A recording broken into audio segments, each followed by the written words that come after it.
fact, is former House Speaker Kevin McCarthy. He is the chairman of the Alpha Institute. And Kevin, we already had Brian Moynihan on this morning from Bank of America in Davos. He said the difference this time, he was in Davos 8 years ago when President Trump was sworn in for his first term. And at that point, the international community was kind of freaking out, not knowing what to expect. He says, now we kind of know who Donald Trump is. But the one thing that everyone is saying is, wow, they are ready to go. They're already signing things and putting things into action. And maybe that is what the world is kind of reacting to this morning. I think the world and even the country, I mean, if you sit back, it doesn't matter whether you support the president or not, he is best prepared to do this job right now, even with the way the world looks, because he's already done the job once, so he knows what to expect, and then he departed. So he watched the world. You have time to reflect and see, where should I have moved faster? He is going to move faster than the House and the Senate. He is going to push them. He's going to be the leader of both those houses. I mean, think for what he just did on the executive order.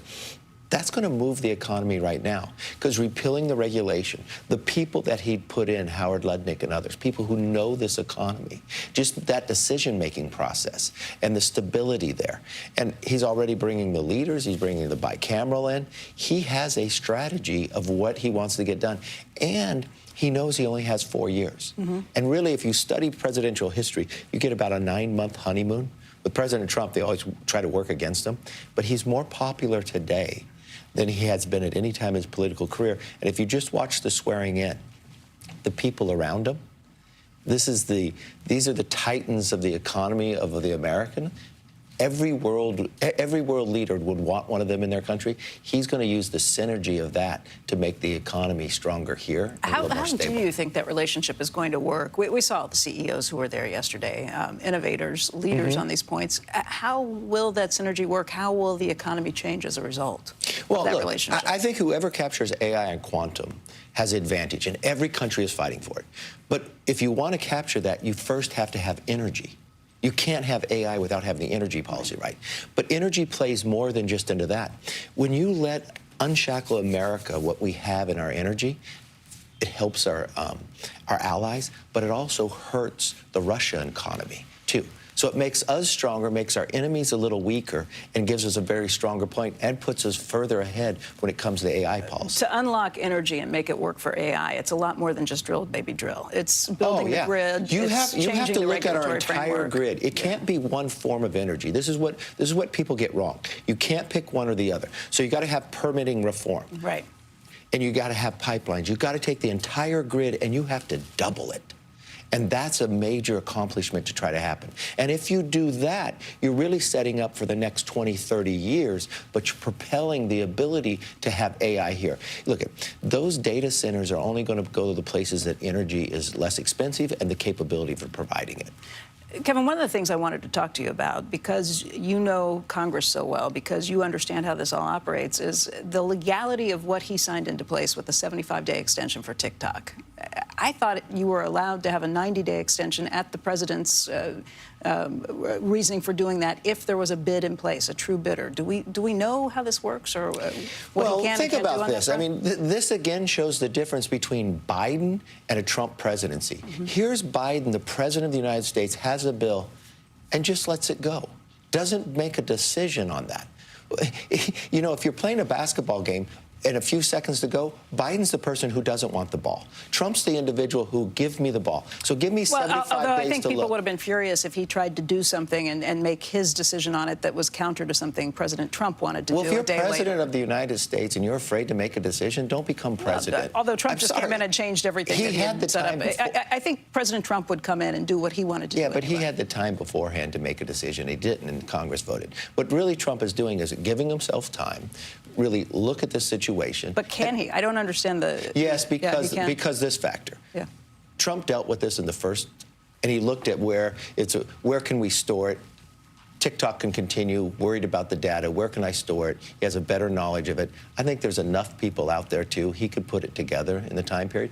And worst case scenario, if he's about to put something together and he's coming along the 75 days, he has the power to make I think the House and the Senate would react and give him a little longer. Okay, so this is, you think that this is having Congress who will then go along with what he wants to do? Look, the president is so powerful at this moment in time, he could get Congress to do what he wants to have happen. I think Andrew has a question, too. Andrew?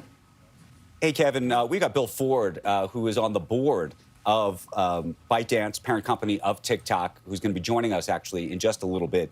And I just want to go back to this point that you were making with Becky, which is, and I'm confused, to be honest with you about it, because clearly Congress has a view that this company is a national security threat given its ties to China.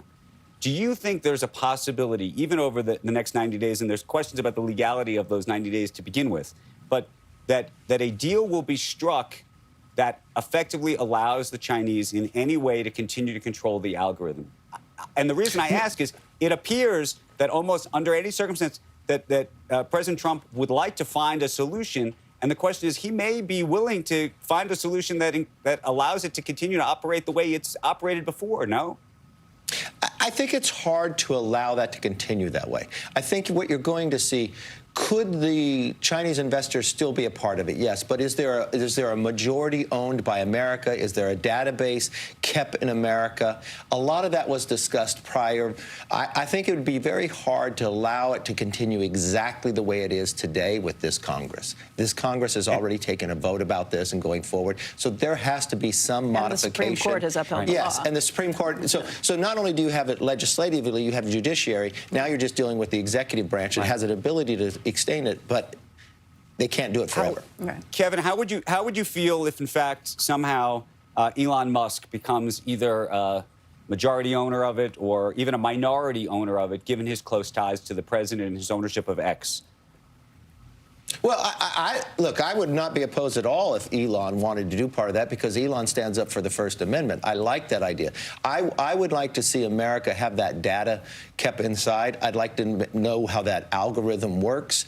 You know, TikTok performs differently in China than it does in America. Why do they limit, and what do they educate in China with it, and what do they do in America with it? There's a reason why that bill passed. There's a reason why there's a concern here about TikTok, and it won't sustain itself exactly the way it is today because the courts and the House have made a decision. But is this now a negotiation chip in a broader conversation with China about things we want from them and beyond? Because that's certainly what it feels like. The great thing about President Trump, he thinks as a business person everything's a negotiation. So it's not on a single subject when you go in to negotiate. That's why he uses tariffs to actually secure our border and get fentanyl away. He is good at this and utilizing it for a stronger base. So we had Peter Navarro, who was just here, and we were talking trade and tariffs with him. My understanding from that conversation with Peter is that basically this 25% tariff being threatened against Mexico and Canada on February 1st is a negotiation on the fentanyl front to try and get something done on that. But if you I'd say fentanyl and border. Fentanyl and border. Okay, yeah. So it's a negotiation tool. But you cannot have a fentanyl discussion without bringing China into it. Fentanyl comes from China. Exactly. It goes through Mexico to come through this other side of things. So everything is this, one big piece that has to be mended on all of these different levels. But have you ever really discussed, fentanyl is the #1 killer of Americans between the ages of 18 and 45. But think for one moment. The ages between 18 and 45 are your most productive years, the years you reproduce, no question. And the years we serve in the military. I don't think anybody's going to say we shouldn't. It's a direct assault on our country. Right, and I think China looks at it as such. Exactly I think that way. China looks at it as such, and it is something that they have no interest in stopping at this point. If you can tie all of that together, that's a negotiation tool. That may not exist. You may not actually see tariffs of 25% coming through. But Peter also made the point, you have got to have some tariffs that come through because it is being counted on as a pay-for, the revenue that it raises as a pay-for to extend the tax cuts, and all of this has to come together. It could be a pay-for. They haven't decided yet what the pay-for is. But I mean, the idea, you have Doge out there. Yeah. And I mean, look, if you move it up 10%, that could be a pay-for. A 10% tariff, you mean? Yeah, I mean, I'm not going to pick and choose what, but it could be. But you have Doge coming out there. You have government that is bloated. There's a lot of places to find some savings, but it depends what is your tax bill. How big are you doing SALT? Are you totally wiping it away? Or are you going up to $20,000? What do you think will happen? No tax on tip. I don't think it gets totally wiped away. I think it gets moved up. No tax on tips, but how do you write it, right? Right. Is a bonus now a tip? So you got to get right. I mean, I think you would want a big bonus at the end of the day. So how do you deal with that? And then from a perspective, you don't have any leeway on the votes. You've got to get this done right, and you got a time basis to make it happen. Okay. And remember, you still have government funding from last year to get done by March. Right. So they really got to focus and get that done first. A lot to come. Kevin, thank you so much for coming in today. Hey, thanks for coming to D.C. It's really a pleasure. Kevin Good to McCarthy, see you. great to see you. Andrew. Thanks, Becky. Great interview.